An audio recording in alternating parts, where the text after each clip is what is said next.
This is Cities in Motion 2, and I'm going to demonstrate how to install a tram line on what is known as a boulevard. Now the tram line is going to travel in the center paved area of the boulevard, and the reason why is because there's no traffic on this paved area. It's going to be reserved exclusively for the tram line.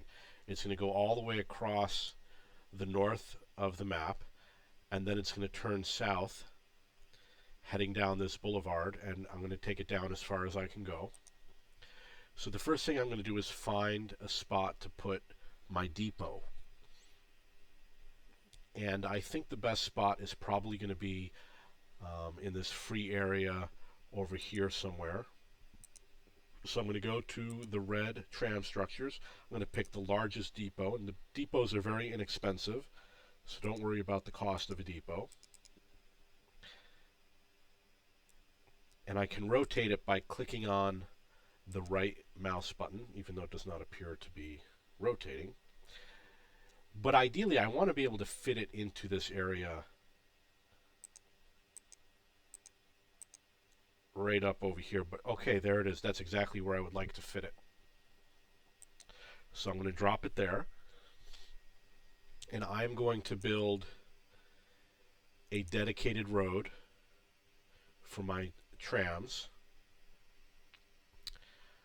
I'm going to use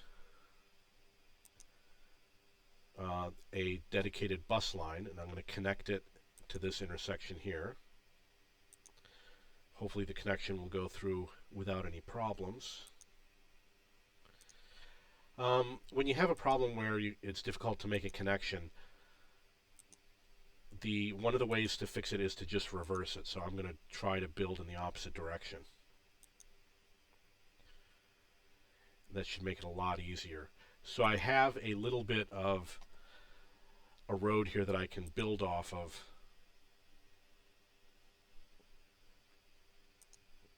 I'm going to try to place it again. So I'm going to delete this road.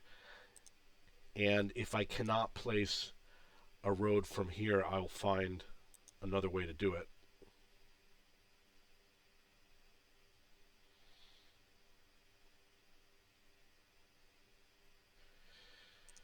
Okay, so it looks like it's going to be a little bit too difficult to build it there, so I'm going to build it somewhere else. I am going to start from here. This is a very hilly area, which is why it's having problems. So let's try another road.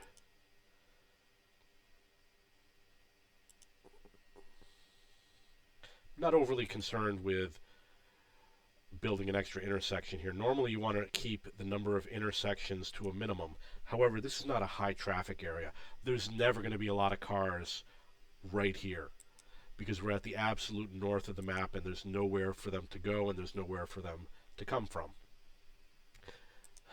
Now when you build the tram, you're going to lay the track first before you put the stops, and you're going to choose the rail and start.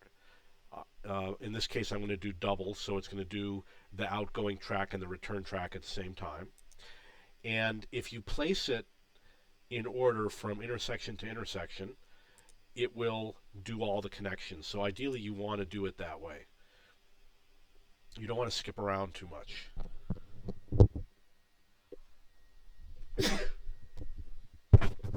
If you skip around too much, then you have to go and fill all the areas in between. So as you can see, it's automatically doing the connection that goes through the intersection because I'm linking it to the previous intersection. I'm going to show you an example of when it doesn't do that. So I built that road. That road is now on the ground.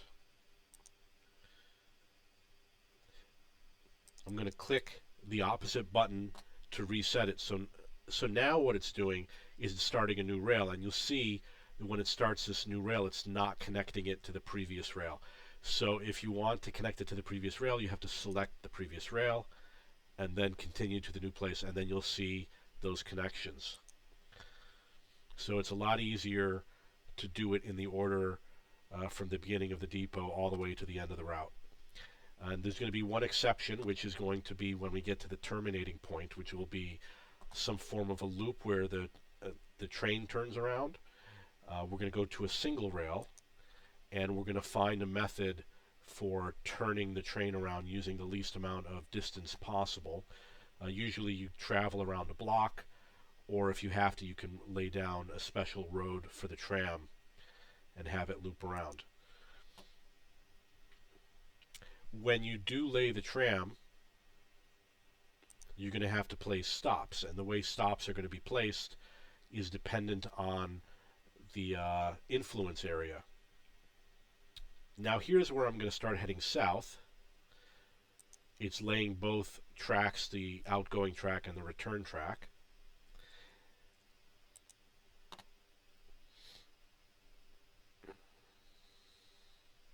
And you can see that there's a lot of bus lines over here, and buses are great, but trams are better, and I think that people will have more satisfaction and will get greater use out of the tram system than the bus system. The bus system is very basic. The tram system is kind of a medium level transportation system. Here we have a highway connection.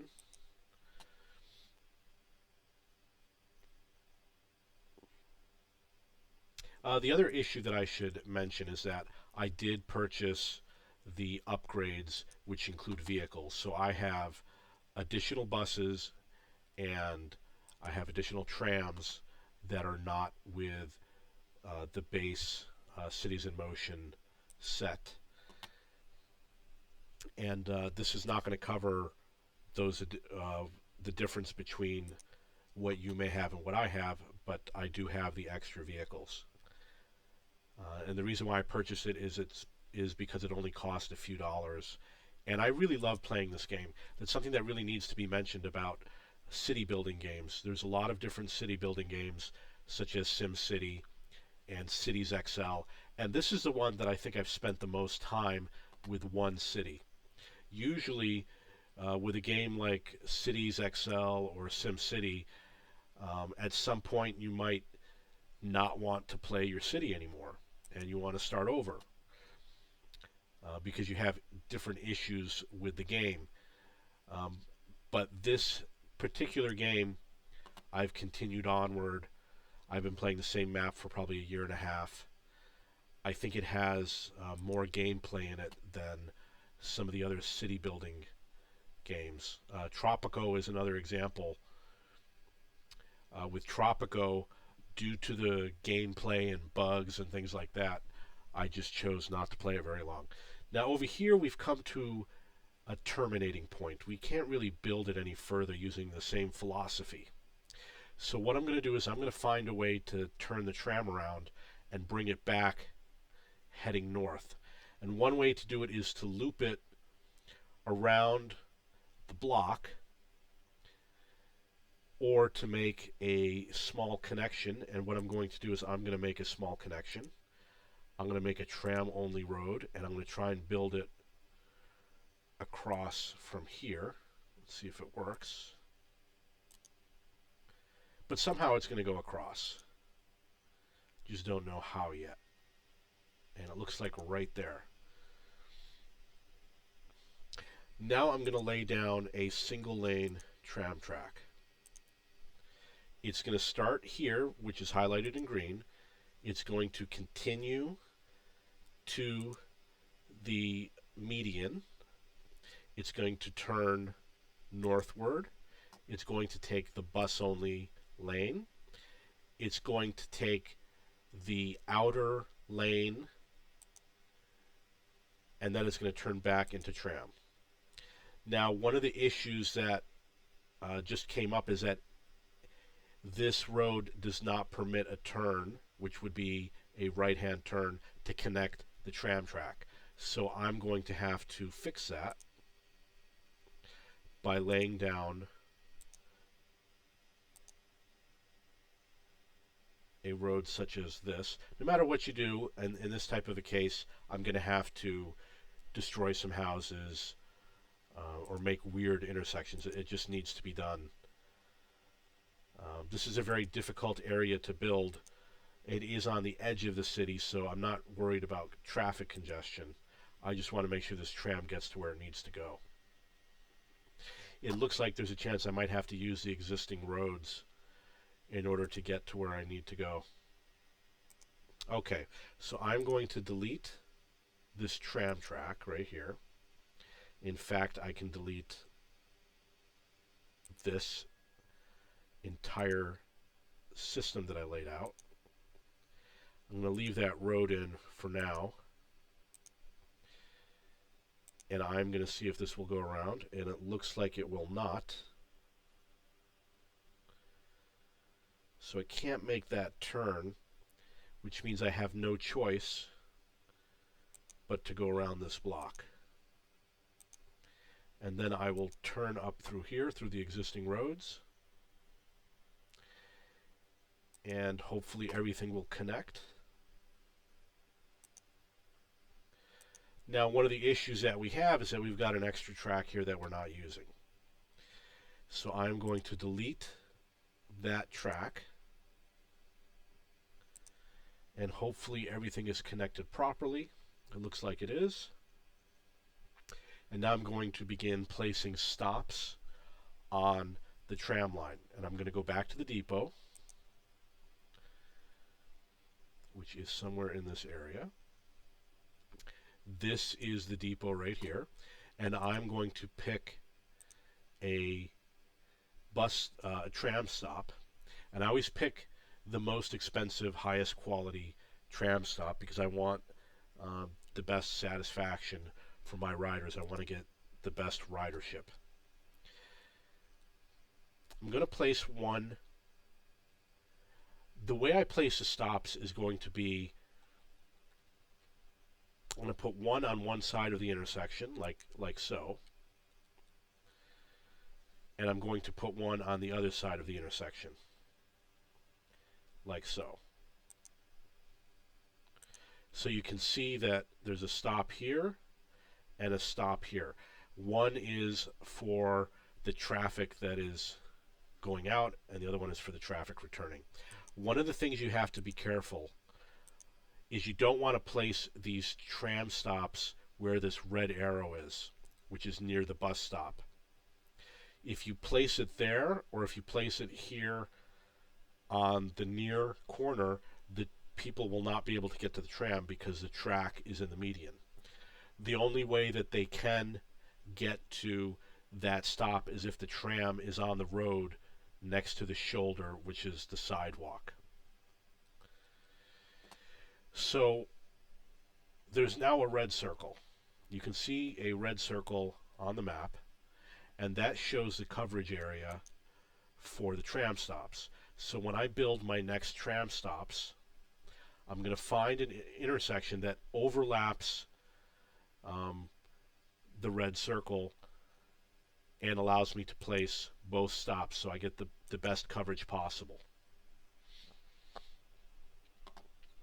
I'm going to avoid, you can see here that there's a bus stop in the middle of the road, and you want to avoid placing stops like that, but sometimes it's necessary and you have to do it. In this case, we have a little gap in the coverage for the tram, so I'm going to place a tram stop over here, which is for people only going back, not for the outgoing tram. And I'm going to have to do another one right here.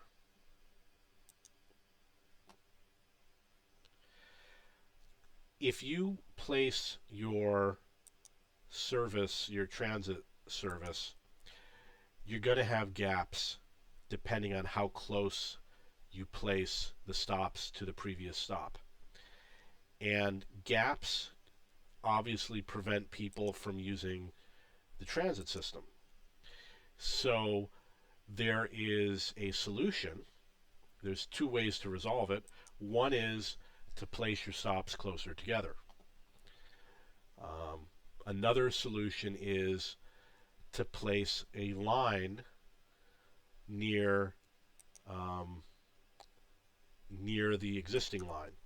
So what I could do is I've got this line on this big road. I could go one block down and I could build another tram line right next to it to fill in all the gaps.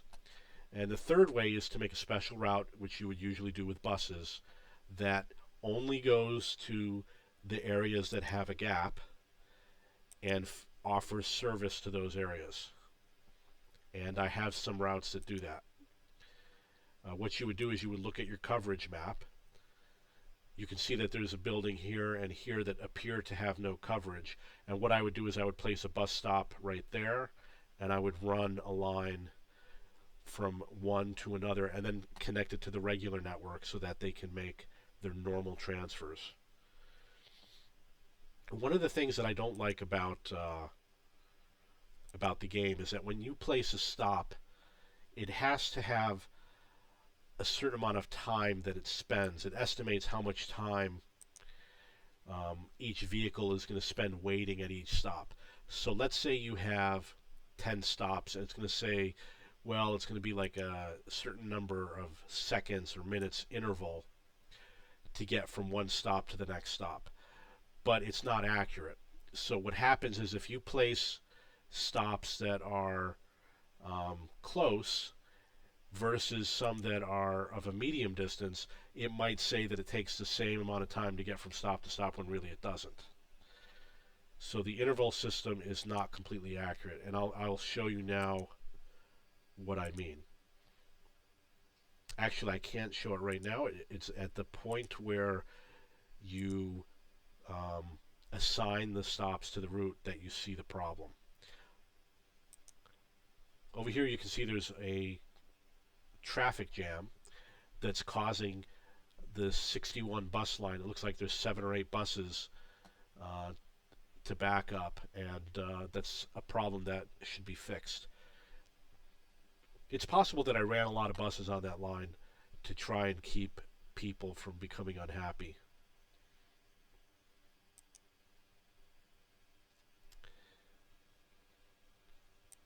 Again, I've mentioned this before, you want to put your stops near the intersections or near other transit options as much as possible. You want to avoid putting them in the middle of the block. And the perfect example was that line of buses on the 61 route. If you get a long line of buses, you want to be able to use as much of the block as possible for them to queue up.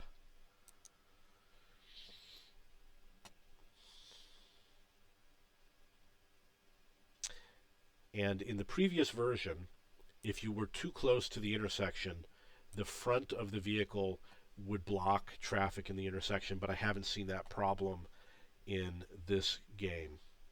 It was in the Cities in Motion 1.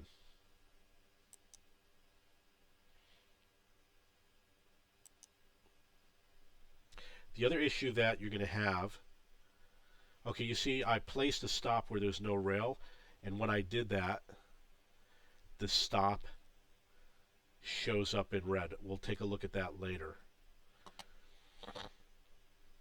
So we're coming to the point where we loop around, and this is a pretty long network. So what's going to happen is that the trains are going to require maintenance after they make the trip.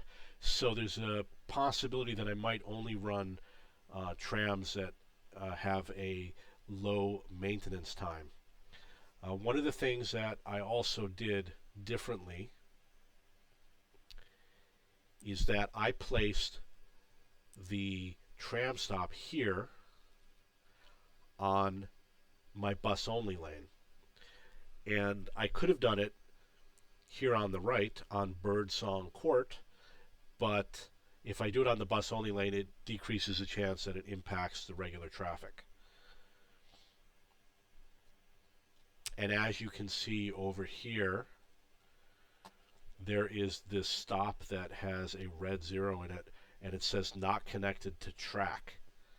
It needs to be connected to track, and since it is not, I'm going to delete it.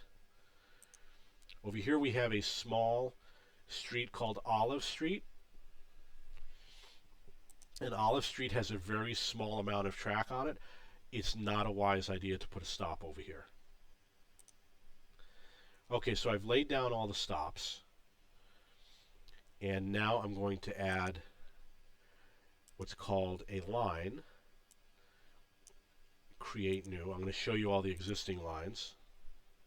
You can see them on the mini map. So I don't have any lines yet on this land, the mainland on the west side. So here's my depot. I'm going to go to the icon for adding stops, which is right here.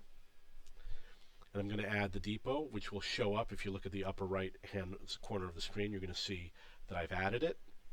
And I'm going to start adding stops in order from the beginning to the end. It's very important to try and get them right the first time, because if you miss a stop, it can be difficult to insert the stop. I will explain to you how to do it though. If you by accident miss a stop, or you want to insert a stop, let's say I want to add one halfway on the block, the best way to do it is to stop what you're doing, get out of the line, and then get back into the line. And when you do that, it doesn't have a place where you left off, so you can insert the line. If you don't do it that way, it will try to add the stop after the last stop that you inserted. So for example, if I wanted to put one halfway on the block over here, it'll make it the next stop, but it has to be the previous stop.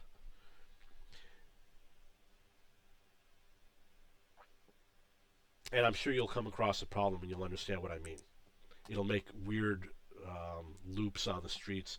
So now you can see I tried to add the stop, but didn't add it, so I have to click it again.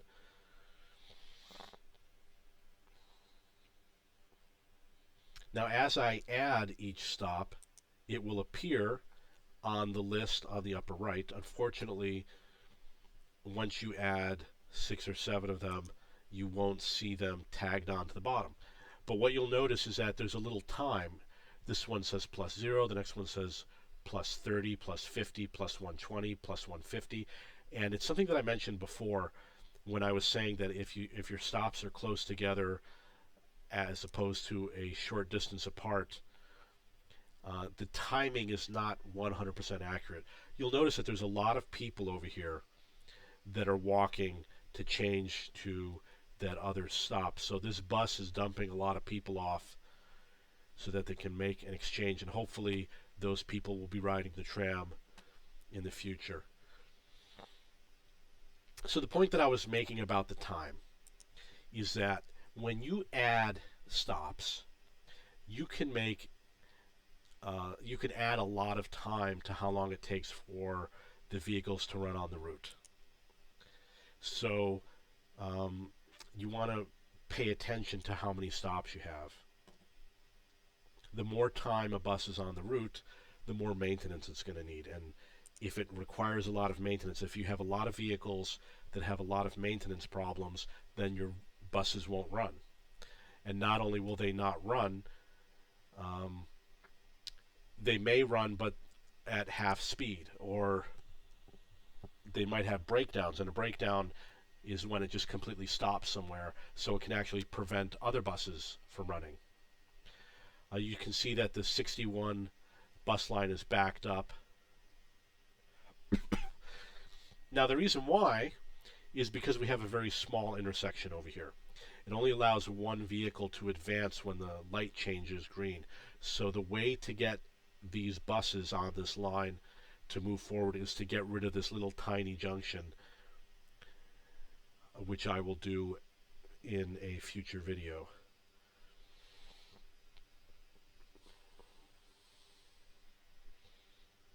If you scroll out, you can add stops a lot faster. I'm going to show you an example of how it routes incorrectly. Okay, this is a tram, not a bus, so it runs on the track. So if I select this stop, which is going in the wrong direction, it's actually going to go all the way to the end of the line, through the loop and back up, bypassing all the stops. If it were a bus, it would just go around the block. So I need to demonstrate that issue with the bus system, not with the tram system. The other thing you want to keep in mind is that there's a chance that I might run other trams over here. And ideally, you want them to share stops at this terminating loop. So that's one of the things that you want to keep in mind. You probably want to have other tram lines that meet at this loop area so that passengers can switch tram lines. Now we are making our return back to the depot. On the return, we're going to make the stops halfway through the blocks, which we don't do on the way down.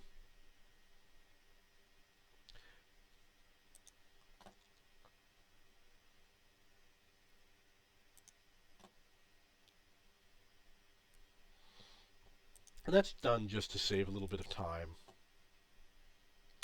Basically, a person who needs to go somewhere has a choice. They can either go north or south if they live on these streets. And the people that live near the intersections can go either way, and the people that live midway in the block might only be able to take the northern route. But they'll find where they need to go because they have a pretty good transit system. So in theory, if they have to, they could go north, one stop, and then head south just by switching the line, or they could switch over to a bus line. One of the issues that I have with the mainland here on the west is that the vast majority of the transit runs north and south.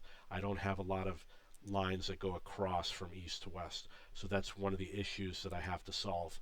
And the best way to solve that is going to be with the buses, because the buses offer the most flexibility. Okay, so I've completed the route, and now I'm going to go to the depot. I'm going to edit the timetable to release a vehicle every minute and a half, which means I need 20 trams. And you can look on the mini map, which is on the left. Here is an example of a bigger map, and you can see the red line.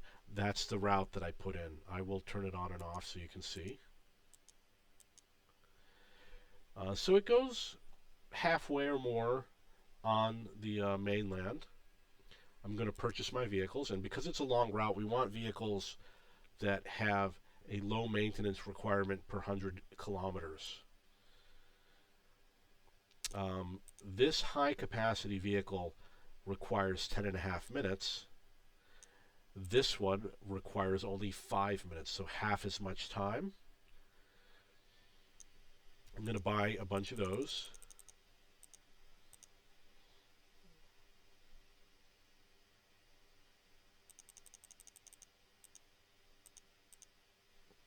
I'm going to buy 20 of those, which I don't normally buy that many of those vehicles, but because it's a long route, I'm going to do it.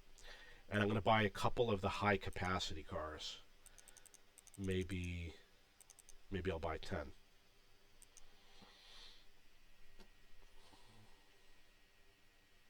And that route is now active. You won't see any people there. You're going to notice right now all the stops have 0 people. And I'm going to explain why.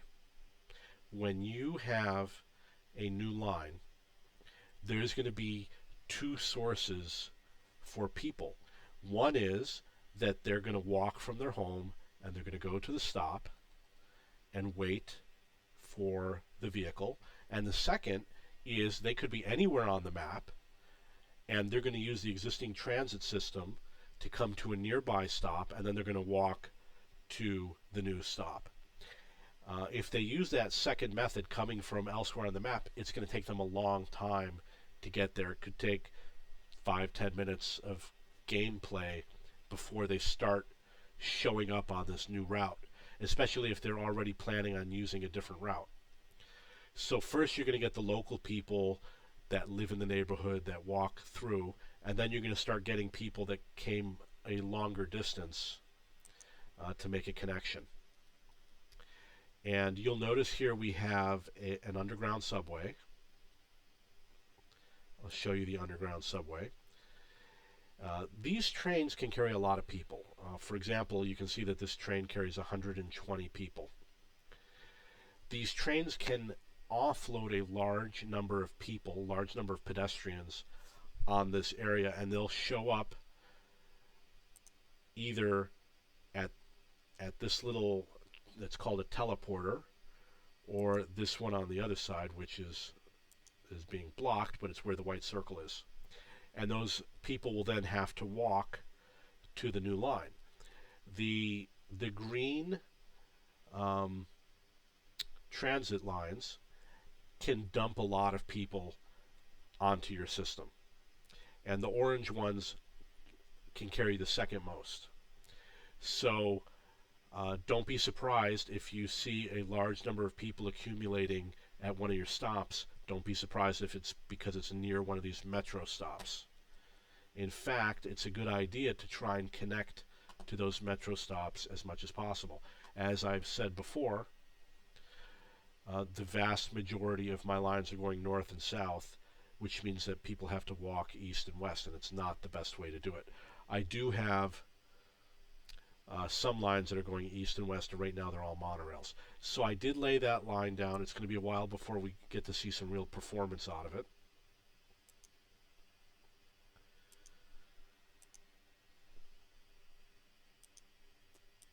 If you look on the lower left, there is something that's called a viewport. It says Tram 314, and right now the tram is actually waiting. But you can see that there's a tram with a white circle, and it's being followed on the viewport on the lower left. So you can see how it's actually traveling across the map. You can see the view that that train sees.